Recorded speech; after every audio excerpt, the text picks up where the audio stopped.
Hello everyone and welcome to another episode of Hannah Talks About Things. So I've had a couple requests for this topic.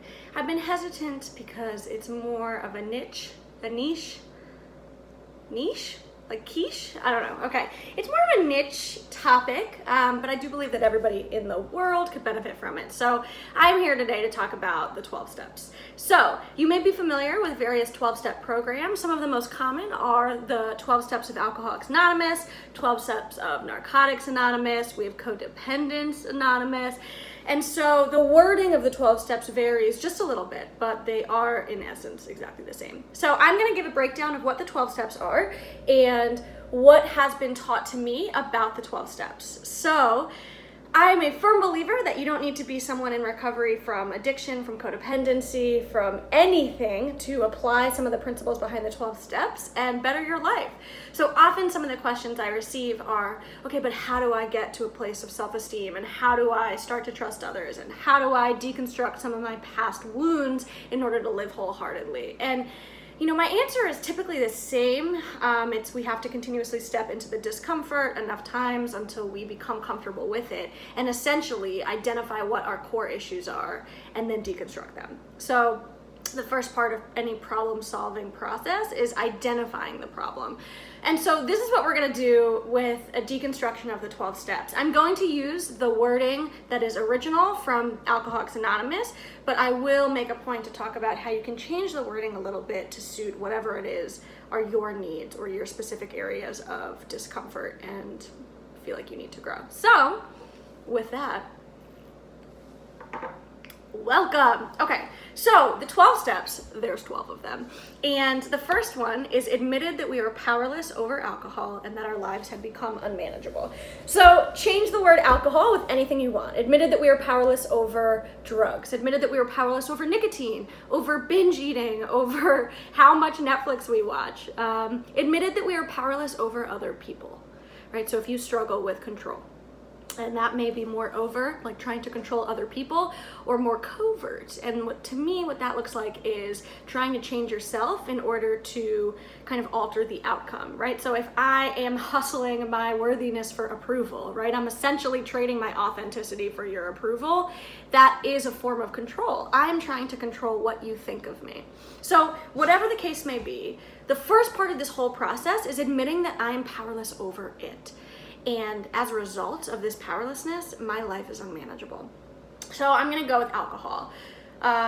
Admitting that I'm powerless over alcohol, a really easy way to do that is make a list of examples. Was there a time that you said you were going to not drink? Was there a time that you were the designated driver, right? If we're looking at people, was there a time that you tried to control a person, a place, a thing, anything out of your control, and as a result you felt crazy? Or maybe you kept going back to the same thing and expecting different results. Or if you're anything like me, doing the same thing, knowing exactly how it's going to end up, but doing it anyway. To me, that's just as insane as anything else. So admitted that we are powerless over alcohol, and then there's a dash, and that our lives had become unmanageable. So the unmanageability can be wrapped up with that powerlessness, but it can also exist on its own, which leads us into the rest of the steps. So whether or not I'm drinking, my life is unmanageable because I don't know how to manage it, right? Whether or not I'm in a toxic relationship, my emotions are up and down, right? I'm just trying to give examples that may be more relatable. Whether or not I'm smoking cigarettes, I still feel the need to fill this void inside of me with something outside of me. So again, whether or not you're an addict, these steps can relate to everyone. So identify one thing that you feel this sense of powerlessness over. Are you powerless over how you feel about yourself? Do you feel like your self-worth is contingent on anything outside of you? Accolades, a job, a salary, people blowing smoke in your direction. Do you feel like your identity is contingent on what other people think of you? That's powerless to me.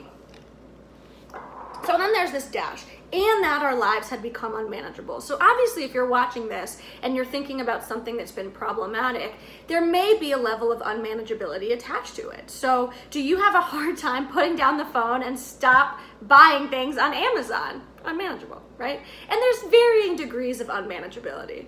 If you are currently sitting in any facility where someone is telling you when to eat, when to go to the bathroom, when to wake up, when to go to sleep, I would say that your life's pretty unmanageable because you're literally having other people manage your life for you. And that's typically what I say to people that are currently in a rehab facility. But if you're not, look at your life. Is it manageable? Do you feel like, you know what, things are okay externally? It's part one. Part two, how are things internally? Am I prone to fear and mistrust and self-deprecation? Am I a victim of my own shame and resentment, right? How much of the day do I spend on my phone scrolling through people's social media and judging them and then living in fear that they judge me? Maybe you can relate to some of this, maybe you can't. But anyway, so that's the first step. I need to first acknowledge that there is some kind of problem. So less extreme but more common.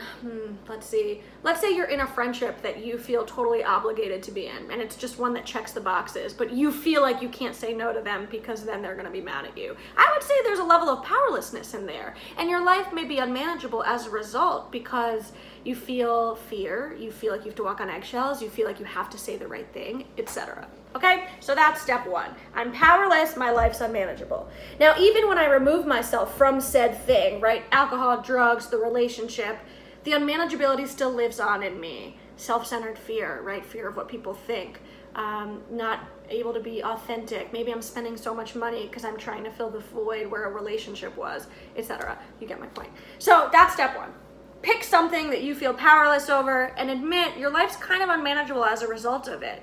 So if I'm powerless over something, this is going to be the part where I lose many viewers, that means I need a power greater than myself, right? So most people that have a hard time with the 12 steps do so or experience difficulty due to the God part. So I was always taught you don't have to believe in God, you just have to believe that you're not God. And what that means is that whatever level of spiritual or religious or completely atheist or agnostic you are, it doesn't actually matter. You just have to acknowledge that you cannot control everything in your life. And so I really struggled with the spirituality of the program until it was said to me, listen, you don't have to believe in God, Hannah. You just have to believe that you're not God. And I was like, all right, I'll bite. What next?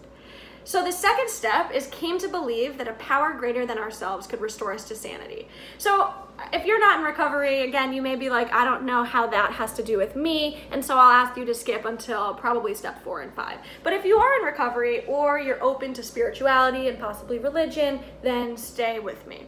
So came to believe. That means I don't just wake up one day and say, oh, I believe in God now. It's a process, right? I came to believe that a power greater than me, be it the rooms of the 12-step programs or the universe. For me, it's very much like the universe and energy and like karma and stuff like that. It just works for me. Came to believe that something outside of me could restore me to sanity. Now, if I'm thoroughly working this step, that means that I need to first acknowledge that my thoughts, feelings, behaviors, etc. have been insane. And so again, make a list. And I will say in step 1, if you like making lists and you're kind of studious, first list is ways that I'm powerless over fill in the blank.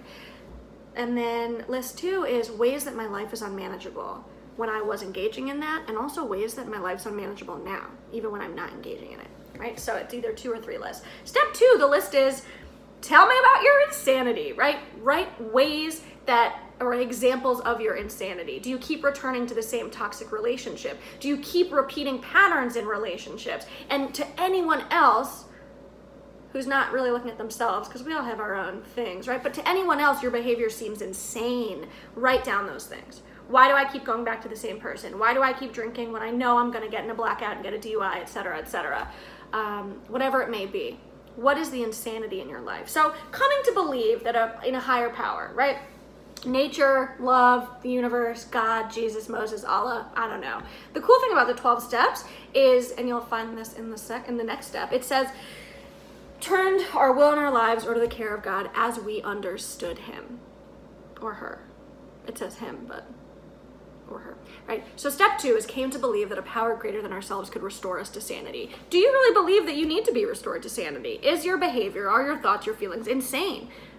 Figure that out. That's step 2. It really helped me to look at the insanity just on paper. Like there's no rationalizing at a certain point. So step 3, made a decision to turn our will and our lives over to the care of God as we understood it, or him. It says him. All right, so I am making a decision, and that's decisive, right? It's pretty definitive. I am making a decision to say, I don't know what's best for me. As competent as I am in all areas of my life, that competency goes out the freaking window when it comes to whatever it is that I'm powerless over. So I am making a decision to let go of the wheel, Jesus take the wheel, or whatever, and say, I don't know what's best for me. I'm going to try to go a different route. And you people who have worked the 12 steps seem to have what I want, in that you're not miserable, your lives are not unmanageable, and you seem pretty darn sane to me. So I'm going to just take suggestions kind of blindly. And so God, as we understood him, and again, that means that whatever you believe in or don't believe in is fine.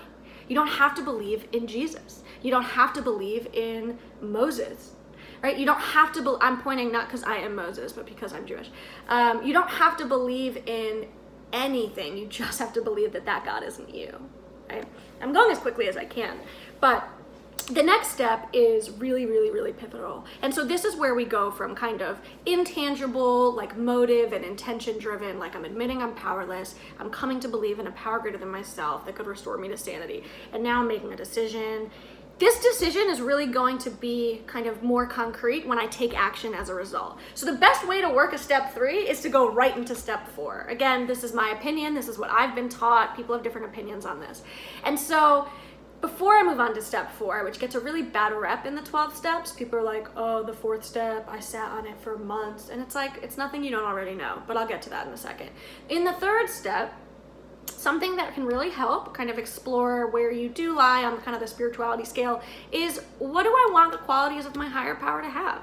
Because I get to choose that, which is pretty cool, right? Do I want a God that is punishing and judgmental? For me, no. I want to believe in the universe to be loving and caring and patient, but also persistent, not giving up on me, not shaming me, not that. And so I get to choose. So make a list of the qualities that you want your higher power to have, if you want a higher power. So step 3, if I'm really making a decision to just say, you know what, F it, I'm gonna go trust this process, then I'm gonna jump right into step 4.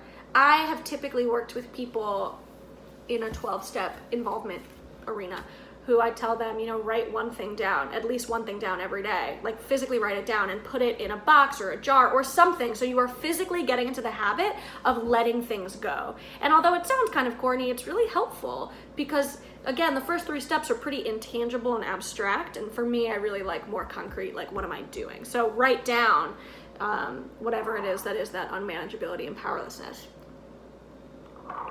So step 4. Made a searching and fearless moral inventory of ourselves. Now, if you want to learn more about any of this stuff, you can get the big book of Alcoholics Anonymous. You can get the basic text or the step working guide of Narcotics Anonymous. You can get the Codependent Guide to the 12 Steps, which I highly recommend. It's on Amazon. It's by Melody Beattie for all people, addict, alcoholic, or not. And you can look more into this. So I'm going to be quoting directly the big book of Alcoholics Anonymous, which is their basic text. So in it says, a business that doesn't take regular inventory will surely go bad, right? And what that means is that if I own a grocery store and I'm not taking inventory of the produce that's getting rotten, I'm not taking inventory of the things we need more of and the things that no longer serve us, then that grocery store is not going to stay afloat, right? I don't know a lot about running businesses, but I'm pretty sure that's the case. And so this searching and fearless moral inventory of ourselves is about looking inward and saying, okay, what no longer serves me? And I'm going to do a brief breakdown of what the 4th step is, because every time I lecture about this at my place of work, there seems to be a lot of misconceptions. Most people in recovery believe that the 4th step is about resentments. The reality is that there's a lot more to it. So there are 3 separate parts of the 4th step. The first part, and this is straight out of the big book, are resentments. And so you get a piece of paper or a notebook or whatever you want, and you make some columns. The first column is going to be who or what do you resent? Resentment is not just angry, right? Oh, this person cut me off and I'm angry at them now on the road. Resentment stems from resentiment, which means continuing to feel something that has since passed. So a resentment is more visceral and it really can eat us up, right? It's like the quote from, I believe, the Buddha, which is, resentment is like drinking poison and expecting the other person to die. And most of us live with tons of resentments. Now, if you are in recovery, it does say in the big book that resentments are the #1 offender and kill more addicts and alcoholics than anyone else, because we drink over resentments. I drink at you, right? I'm gonna use at you. And so resentments need to be felt and worked through. Now, that's a really big misconception as well. I think often in recovery we tell ourselves, well, I'm not supposed to have any resentment, and that's not the case. We are supposed to work through our resentments. And if we tell ourselves, oh, I don't have any resentments, we really may just be shoving it down and not dealing with it. An old friend of mine, Scotty, used to say, Hannah, you have to feel, deal, and heal. And it has to go in that order. I need to feel my pain, my resentment, my grief, whatever it is, before I'm able to deal with it and as a result, heal from it. So, column 1, who or what do I resent? What can mean people, places, institutions, ideas. Who or what do I resent? List of people, list of things, list of anything. That's the first column. Pretty simple. Column 2 is why. Why do I resent this person? And the big book says, be careful. It doesn't say be careful, but it says, remember, this is your inventory and not theirs, which means I am not supposed to write a novel about why I resent this person. I am just supposed to say, trim the fat, lay on the plane, right?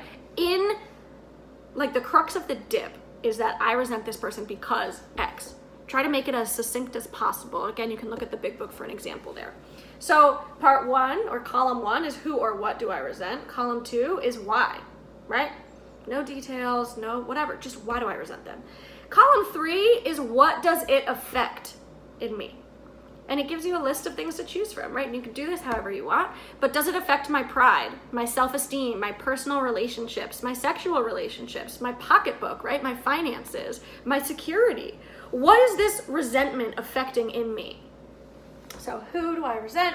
Why do I resent them? What does this resentment affect?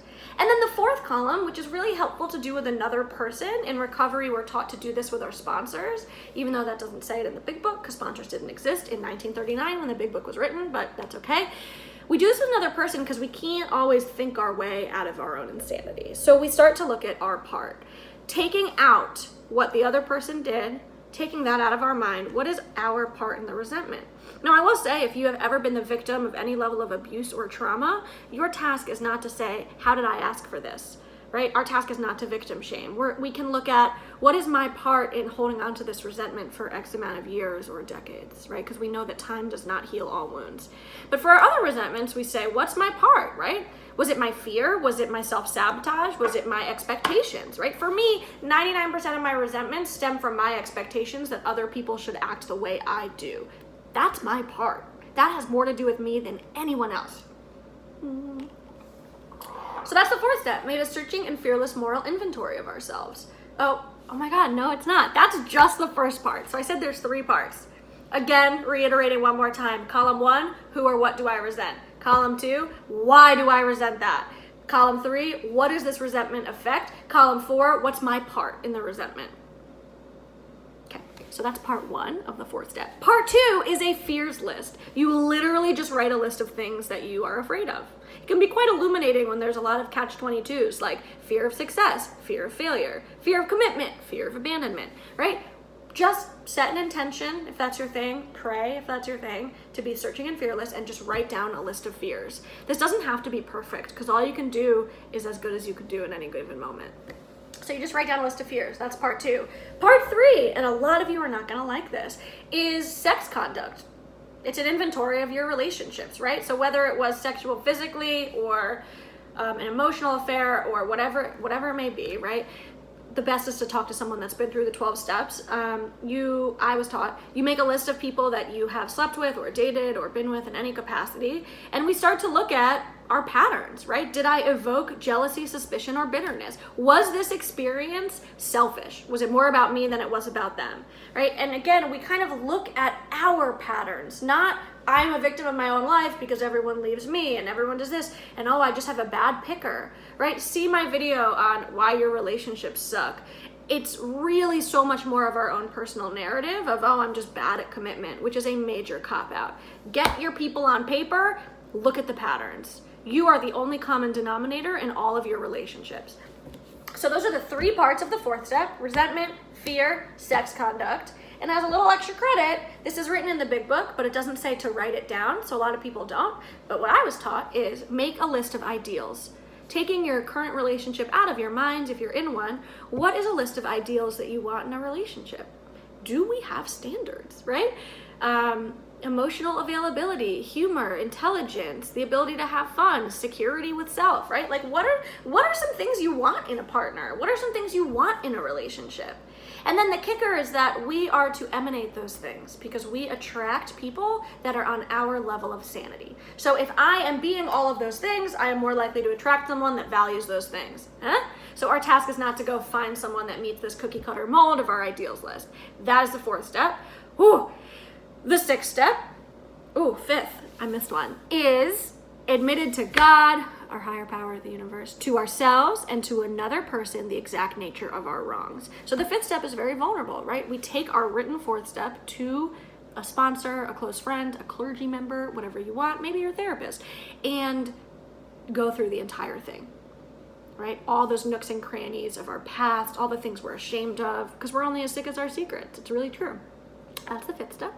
The 6th step is we're entirely ready to have God remove these defects of character. So we look at our 4th step and talking to another person about it, we find out what are our character defects. Now, Melody Beattie, who wrote The Codependent Guide to the 12 Steps, says she doesn't like the phrase character defects because we're not defective, and she chooses to see them as wounds. I am wounded, and these are my survival skills because of my wounds, right? So if I was taught early on to not feel my feelings, me being emotionally unavailable is not a defect per se, but it's a wound from my childhood. So we start to think about what are the things that no longer serve us? What are my character defects? What are my wounds? We can also focus on our character assets. What are my strengths, right? And so 6 and 7 are clumped together a lot. We're entirely ready to have God remove all these defects of character. And then step 7 is humbly ask him to remove our shortcomings. Now there's a great book for those of you in recovery called Drop the Rock. And it's not 12-step program approved per se, but it's written by people that are in 12-step programs. And it's their experiences with step 6 and 7. How do I humbly ask God to remove my shortcomings? Because the 7th-step prayer is not, all right, God, remove gossip from me and remove this from me. The 7th-step prayer in the big book is, I offer all of myself to you, the good and the bad. And so what that means, again, you don't have to believe in God. It's mostly intention setting, right? I really love yoga. And in yoga, we set an intention at the beginning of class. So my intention is to be here now, or my intention is to be non-judgmental. This can be really like that, right? I'm setting an intention to be more cognizant of my character defects. But I'm not supposed to pick and choose what to turn over to my higher power. I'm just supposed to say, all right, I don't know. I am not running the show anymore. Like, I have a history of being pretty impulsive. And there's been times where that impulsivity has really served me. And so if I were to say, I'm going to stop being impulsive, it's like, it's not always in my control. And so again, intention setting, letting go of the wheel, etc. So that's step 6 and 7. I'm moving this way. I have the 12 steps up here just so that, on my computer, just so that if I mess one up, people won't comment and be like, you said it wrong. And I'll be like, not that that happens, but still. Okay, so if you're still with me, know that, again, so far the only step that has mentioned alcohol or drugs or people or that thing specifically that you are powerless over is step 1. Everything else is about just getting better as a human being. So step 8 is made a list of all persons we had harmed and became willing to make amends to them all. Step 8 and step 9, which is the actual amends, are different. Step 8 is just making a list. I'm making a list of every single person I've harmed. Whew, God. Be careful not to drift into morbid reflection, like the big book says about step 10, which we'll get to, because that's not helpful, right? If I continue shaming myself, like, oh my God, I've hurt so many people, I'm a bad person, don't jump on that shame train. Just, we're acknowledging it. Like, wow, I've been reckless. I have been harmful. I am now working on it. And so step 8, we can often look back to step 4, and a lot of those people we resent will be on our step 8 list. So again, make a list of all people we had harmed, became willing to make amends to them all. It doesn't mean you will. It just means we're willing. Step 9, made direct amends to such people whenever possible, except when to do so would injure them or others. So this is really important. Again, if you're not in recovery and you don't have a basic text or a big book to look at and a sponsor, go about this with care. We are not supposed to make amends to everyone. There are people I've been taught your living amends is to stay away from them because you really caused harm. Check your motives, right? As a go-to, ask yourself that 4th step question about sex conduct. Is this selfish or not? Am I making amends because I want to clear my conscience and feel better about myself? Or am I making amends because I really want to help them and I feel like they deserve it, right? And so we have to be really cognizant of that. If making amends means I would cause more harm than do good, then we don't do it. And so there's a lot of gray area there, and it's helpful to talk to people that have been through it. But again, we get to make amends. We get to clear our side of the street. We get to stop living in fear. It's really awesome. Step 10, my personal favorite, continue to take personal inventory, and here's the hard part, and when we were wrong, promptly admitted it. So it's not just about inventory. It's about admitting that you're wrong promptly. Like, hey, sorry, I just snapped at you. I was hangry. Don't know if you can relate, but that's something that I do. So there are awesome resources for this. There's an app for it, but we take personal inventory, and I'll get there in a second because it's technically step 11. We take personal inventory, right? Like, God, am I being selfish? Am I being resentful? I begin my day by pausing. Not always, by the way. I don't always do this, but by pausing and setting intentions and trying to pause before getting reactive, and I stop trying to run the show, and I find I have a lot more energy because I'm not trying to arrange life to suit me. It says that in the big book. I love step 10. Step 11, sought through prayer and meditation to improve our conscious contact with God as we understood him, praying only for the knowledge of his will for us and the power to carry that out. Woo, that's a mouthful. Hold on.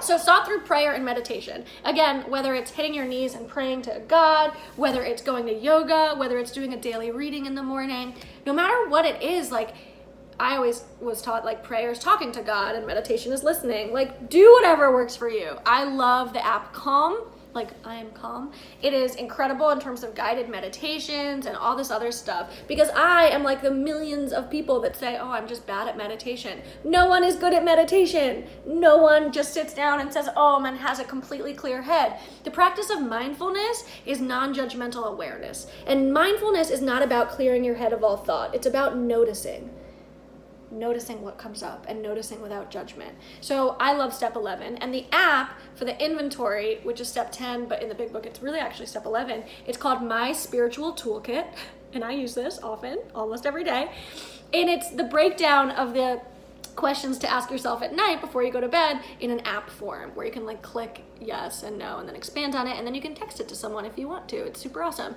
So it says before we retire at night, we go through our day. Were we resentful?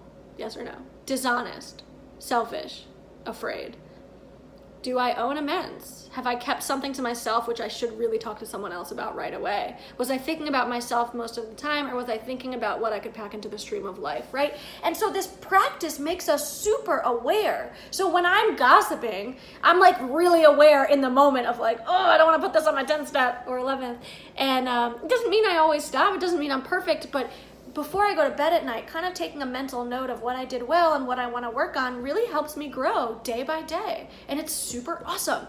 Step 12, having had a spiritual awakening as the result of these steps. So that's the promise of the 12 steps. And a spiritual awakening, we'll get there actually. So having had a spiritual awakening as the result of these steps, we tried to carry this message to alcoholics and to practice these principles in all our affairs. So first and foremost, you don't just have to help alcoholics, you can help whoever you want. I'm gonna look up the 12 principles, not of animation. Because oftentimes we talk about practicing these principles in all our affairs, but like we don't actually know what the principles are. So I'm gonna tell you. So the 12 principles of AA. Oh, I can buy this for $2.99. Honesty, hope, action, courage, integrity, willingness, humility, brotherly love, discipline, perseverance, spiritual awareness, and service to others, right? So think about those. Am I practicing integrity at work and at home? Do I have discipline in all areas of my life? No. Brotherly love, right? In the 12 steps, it talks a lot about, it talks once about it, but I think about it a lot, how love and tolerance is our code. I forget that every day. Right? My code is not to judge you and think I'm better than you or worse than you and gossip about you and character assassinate. My code is to have love and tolerance for my fellows. And it's really helpful to remember that. And so a spiritual experience can be defined as a significant alteration in our reaction to life. So again, if you are like 10 out of 10 atheist, that's fine too. If you're changing Like, wow, I used to be really reactive and angry and judgmental, and now I'm not. Awesome! Like, that is so much growth, which I think is great. So that is the 12 steps in a nutshell. It has been almost 30 minutes, and I just tried to crush those 12 steps, but it's really hard. I can talk about each step for at least an hour, but this was the condensed version. So if you are in recovery yourself, but just feel like, I don't know, you just wanted to hear a breakdown of the 12 steps if you haven't already. If you're new and you're like, what are the 12 steps? I don't understand. People always talk about them, but like, what? If you work in a treatment field, right? I know so many people that work in treatment and they always have questions about, okay, but what is step 11? What is step 4? And it's so important to be really educated on the 12 steps if you work in a facility that really kind of not promotes per se, but encourages 12-step involvement. Or maybe you're just a human being that has some unmanageability in your life and you want to better yourself. I encourage you, especially the Codependent Guide to the 12 Steps. I encourage you to work them because most people struggle with relationships and self-esteem across the board. Most of my videos are about shame and self-esteem, people-pleasing, boundaries, and it's because whether or not you're in recovery, like, welcome to the human experience. This stuff is hard. And so I think the 12 steps are a really useful tool to look at, what am I powerless over? How can I start to let go of some control and maybe have some faith in the universe, in other people? I don't know, maybe not other people, but etc. Can I do a written inventory, right? If you are in therapy, you probably have been given homework. Not always written homework, but if your therapist does any level of CBT, cognitive behavioral therapy, there's homework involved. I don't know how many clients I've had that have said, okay, but what can I work on this week? And I'm like, oh, okay. So if you like this kind of stuff, like personal growth, do a 4th step. And you can look up online, like AA, NA, CA, whatever, 4th step worksheet. And there's like worksheets and stuff just to help you work through your stuff.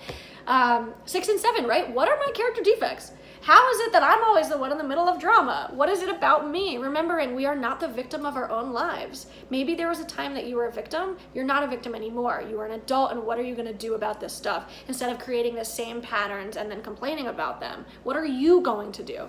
And then 10, 11, and 12, right? Like, and 9 and 10, or 8 and 9, right? Like, amends. Who have I harmed?